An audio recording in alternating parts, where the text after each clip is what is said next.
Um, Hi, I am Dr. Ron Kirshner, physician toxicologist at the Nebraska Regional Poison Center, and we're going to talk about salicylates. So we want to talk about clinical effects in acute and chronic overdose, a sequential approach to treatment, and how salicylate toxicity is affected by pH. So let's start with the case. This 49-year-old woman was found unresponsive in the early morning. She was tachycardic and tachypnic, brought in by ambulance to the emergency department. Because she was minimally responsive, she was rapidly intubated. EMS brought in the pill bottles found with her, as you can see. Initial labs post-intubation showed a low bicarb and increased anion gap. And Poison Center got a call from the intensivist as soon as she arrived in the ICU that she'd just been shocked out of VFib. We wanted to know if lamotrigine could cause dysrhythmias and if it could be moved by dialysis. So we said, well, back off a moment. She has this anion gap acidosis. What about her acetaminophen and salicylate? The hospitalist said, well, they're pending, and probably turned to his nursing staff and said, go add them on. So this is what they were. Salicylate 72 milligrams per deciliter. There's also a detectable acetaminophen. So we'll get back to that case. So salicylate is a glycoside extracted from willow bark. People have known since ancient times that willow bark could be used as an analgesic. Acetylsalicylic acid was marketed by the Bayer Company as aspirin in the late 19th century. Analgesics account for a lot of our calls to poison centers. People often confuse their analgesics. And for example, this topical analgesic product, a Tylenol branded product, what would you think is the active ingredient? You might think it's a topical acetaminophen product. But it's actually methyl salicylate. So there are multiple forms of salicylate that are out there. Aspirin, the active ingredient is acetyl salicylate. Methyl salicylate is typically in topical products. Oil of wintergreen is a concentrated form of methyl salicylate used as a flavoring agent. And there are others.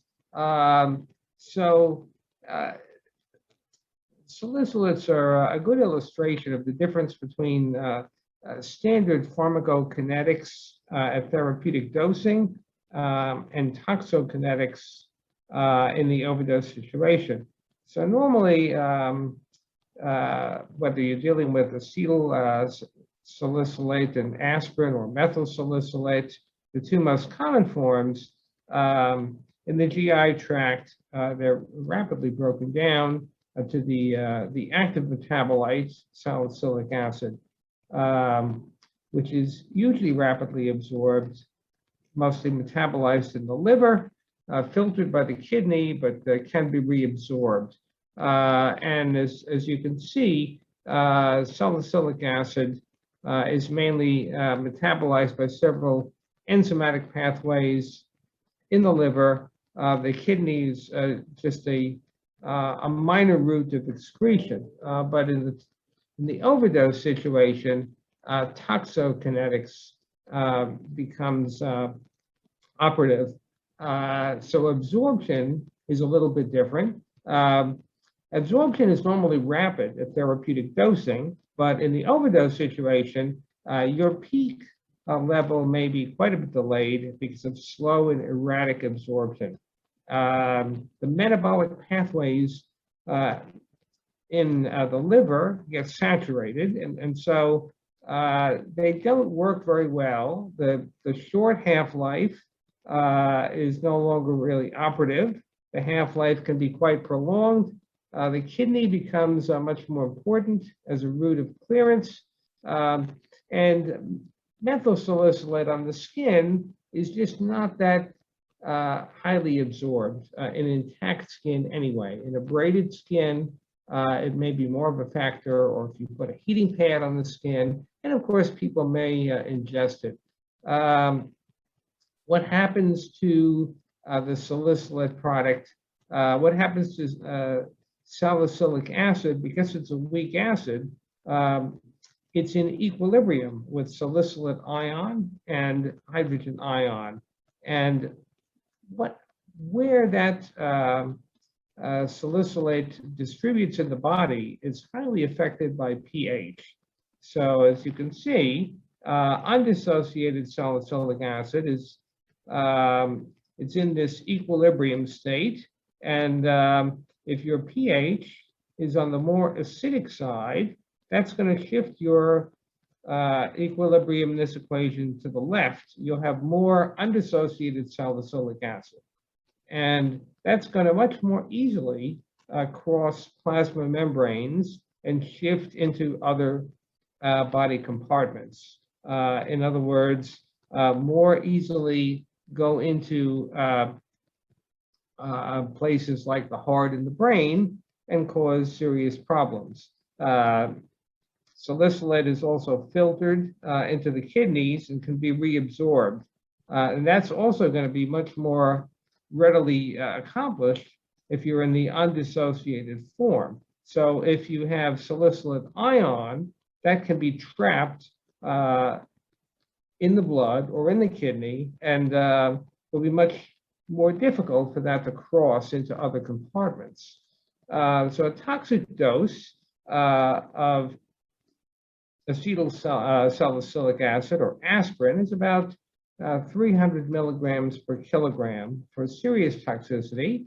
There are conversion factors for other forms of salicylate. Say for methyl salicylate, it's a little more toxic, and you can look these up in a reference like Micromedics. For something like bismuth subsalicylate and Pepto-Bismol, it's a little less toxic. It's about a 0.5 conversion factor. So that one of the major toxicities is in the acid-base system. So one of the first things we see is a direct stimulation of the respiratory center. And so we see hyperventilation. We see a respiratory alkalosis. So we'll see that early on, but then later on, they develop a metabolic acidosis. So the respiratory alkalosis is a primary acid-base abnormality. It's not a compensation.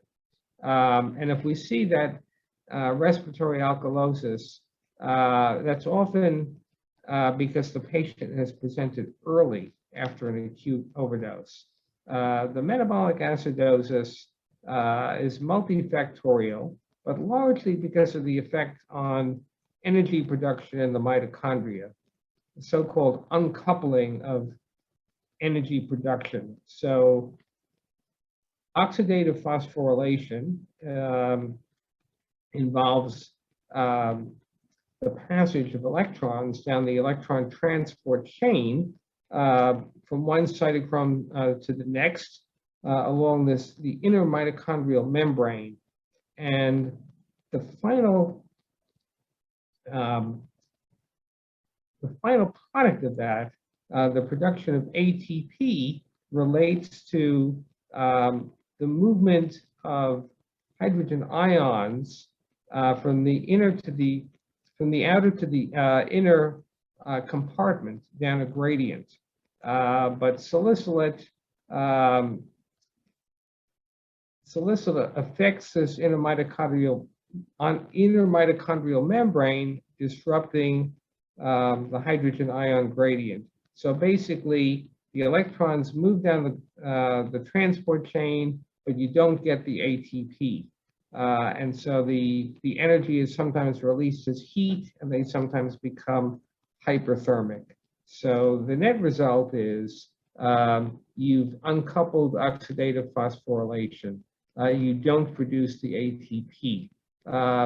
So you have other metabolic effects. You may see hyper or hypoglycemia. These salicylate toxic patients are often hypokalemic from urinary losses. The salicylate that's excreted renally will often carry along a positive ion with it, and that is often potassium. They're often fluid depleted. Other clinical effects you may see include tinnitus or muffled hearing. Very common, although it's not 100%. They're often diaphoretic. They may have pulmonary effects. This is more common in older patients or patients with chronic lung disease. And you may see renal effects from inhibition of prostaglandin production that are involved in regulation of renal blood flow. And probably the most important effects are on the CNS, but this is a delayed effect in acute overdose. So if you see CNS changes in an acute overdose, that's fairly worrisome. So bottom line is you do see clinical effects. In contrast to an acetaminophen overdose, you can see clinical effects, and you can recognize the salicylate patient by their clinical findings, as opposed to an acetaminophen overdose patient where you really need a lab test to make the diagnosis. Later on in the course, after an acute overdose, you'll see typically mental status changes. You may see, as we said, hyperthermia. In the chronic patient, the patient who has usually been misusing salicylate to treat pain, these patients are going to have similar findings. They may have GI upset. They may have muffled hearing or tinnitus. They may have hyperventilation, but they're often harder to recognize because these are typically older patients with multiple comorbidities. So these clinical effects may go unnoticed. So in terms of diagnostic testing, when you get a suspected overdose patient with salicylate, it's important to get serial levels. You never get just one salicylate level because of the delayed and erratic absorption. You could get somebody with a level that's fairly low and possibly even near the limit of detection. So you don't want to say, oh, it's fine, and kind of dismiss them or send them off to a behavioral health floor. You want to get a second one because there's a good chance that it's going up.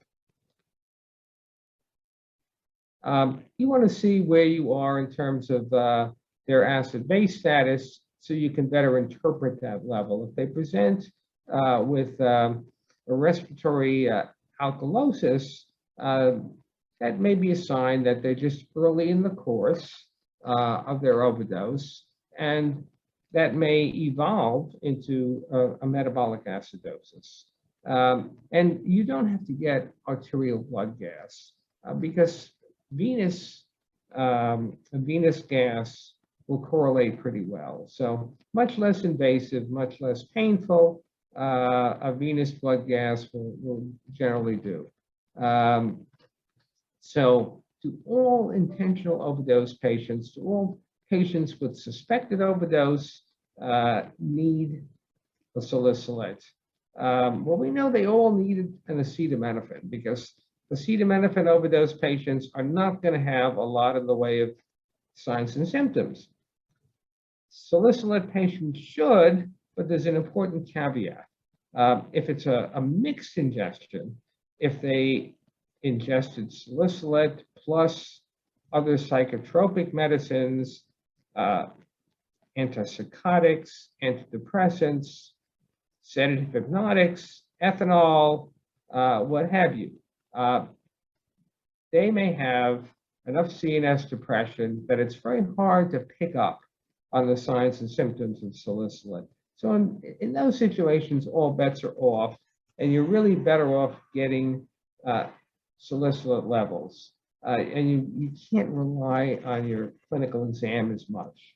So in those mixed ingestions, yes, you should get salicylate levels on those patients.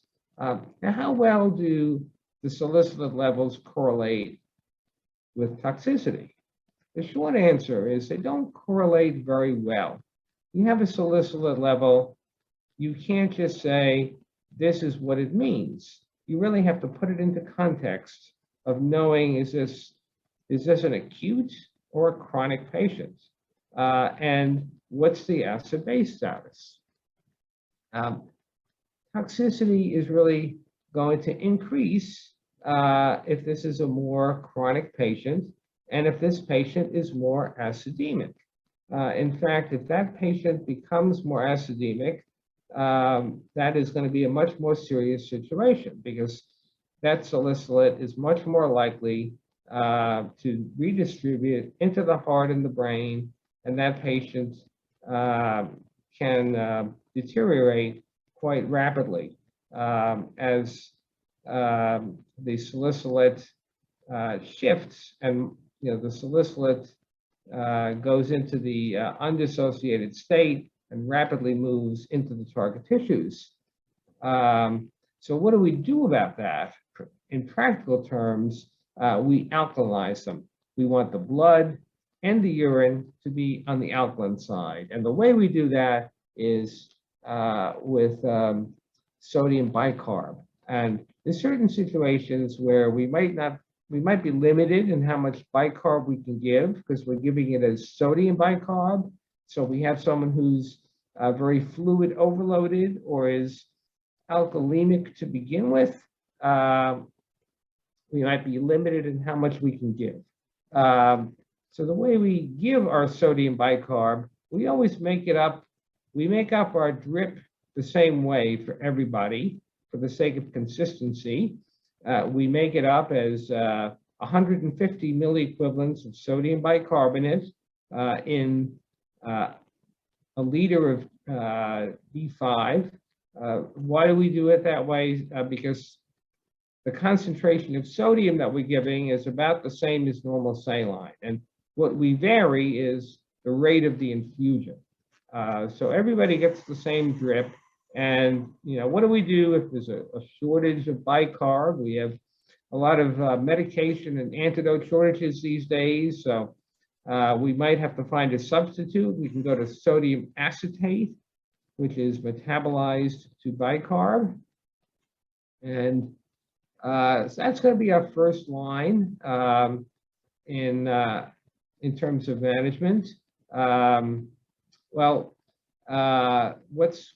the next level? If we have to go to the next level, if that's not working, if they're still getting severe toxicity, in other words, end organ damage, they're developing pulmonary edema or mental status changes that we think is due to salicylate, or their salicylate levels are still increasing despite bicarb therapy, despite alkalinizing their blood and their urine. The next step is let's call our consultant nephrology for stat dialysis. And in the old days, people would say, well, we'll dialyze them if their level gets above 80 or 90 milligrams per deciliter. But now we know that it's really the clinical criteria that are more important, that we're going to get nephrology involved for urgent dialysis if they've got mental status changes or pulmonary edema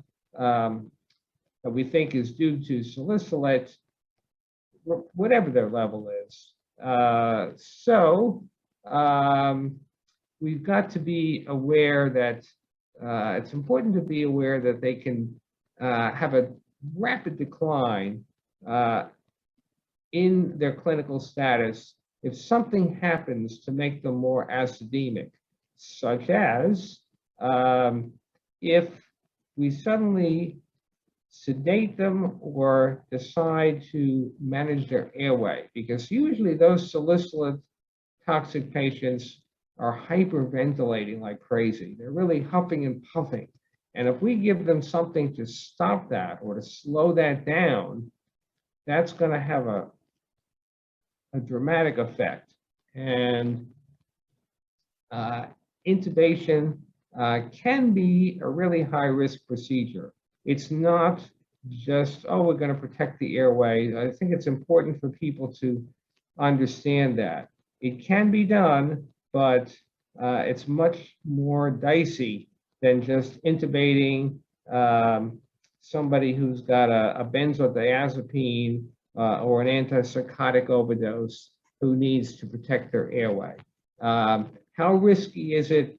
This was a small study done at the Illinois Poison Center in 2009, where they retrospectively looked at their salicylate patients with levels greater than 45 milligrams per deciliter who ended up being intubated. They found that half of them coded shortly after being intubated. A similar study in New York found again about half of the salicylate toxic patients coded after intubation.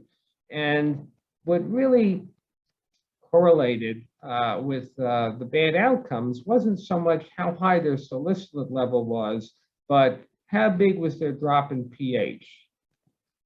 So if they do need airway control, it's important to minimize that pH drop, maybe giving them extra bicarb, making sure that they get intubated as quickly as possible, working with respiratory to ensure that they get hyperventilated as much as possible. If they need procedural sedation, using short-acting agents with minimal respiratory depression. If you're dealing with a pregnant patient, salicylate does cross the placenta, and the fetus, of course, can't hyperventilate on its own. It's dependent on the mom. To do that, salicylate metabolism is going to be immature, so they're going to require OB consultation and having a lower threshold for hemodialysis and possibly early delivery if it's a later pregnancy. So coming back to our case, this was what was billed as a lamotrigine overdose with the salicylate of 72 mg per deciliter. So this patient was alkanized with sodium bicarb, also got acetylcysteine for the acetaminophen component. Stat dialysis was performed, and this patient actually had a good outcome, but came pretty close. If they hadn't had that stat dialysis, probably would not have survived, and eventually went to behavioral health unit. So I think it's with salicylate, they can be pretty tricky to manage. I think you've got to keep in mind this sequential approach. Late charcoal, because of the delayed and erratic absorption, will give charcoal quite a bit later than most overdose patients. 6-8 hours out, if it's an acute overdose, and if they're able to tolerate it. Sometimes even later, if their level is going up and they're alert and can drink it. Bicarb drip is the first line. We generally say for acute overdose, for salicylate greater than 35 mg per deciliter, or if they have symptoms of salicylate toxicity. We try to keep the potassium normal because it's hard to alkalinize the urine if you're hypokalemic, because the kidneys will be working to conserve potassium, and they'll be secreting hydrogen ion in an effort to resorb as much potassium as possible. Calling nephrology if they're going the wrong direction, if they're deteriorating, and remembering that intubation or sedation can be very tricky procedures. Chronic,